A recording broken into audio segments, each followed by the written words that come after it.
welcome to my screencast for our group game Fruit Finder. I'll be doing two debugging tests. The first one is do the levels loading in ascending order, and the expected outcome is when one level is finished, the next level in ascending order should be loaded. And in Video Studios I've already set the breakpoint and pinned the value, the variable and the value, and we'll just quickly run the test. And when it loads the first level, it will stop at the breakpoint. So after first running the game, it correctly loads the first level, which has an index of 0. And if we press F5 to continue through, I'll just quickly go to the end of the level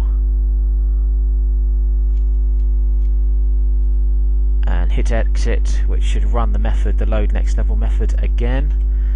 And the load next level method ran, and it added 1 to the level index variable. So the value of level index is 1, which means it will load level 1, which is actually the second level in our 9 levels.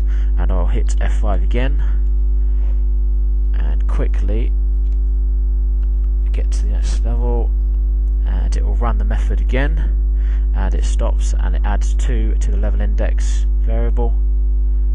So that test was correct and successful, and it loads the levels in ascending order.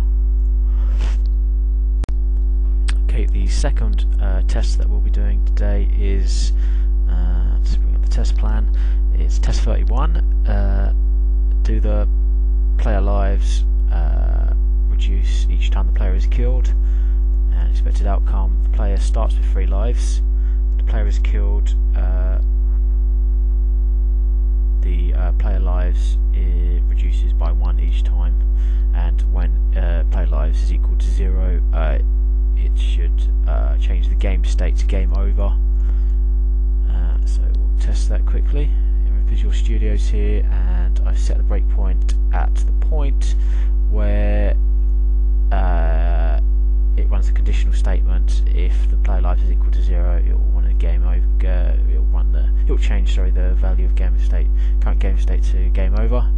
So we'll quickly debug that, run the game, get killed, and we can see in the player lives variable it is reduced to 2. It started at 3, it's now 2.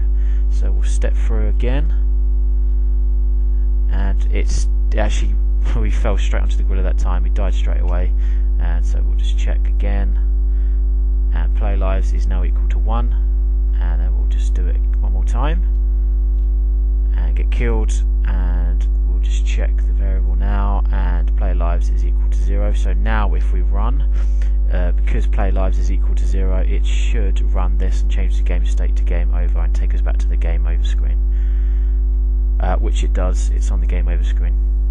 So that was a successful test.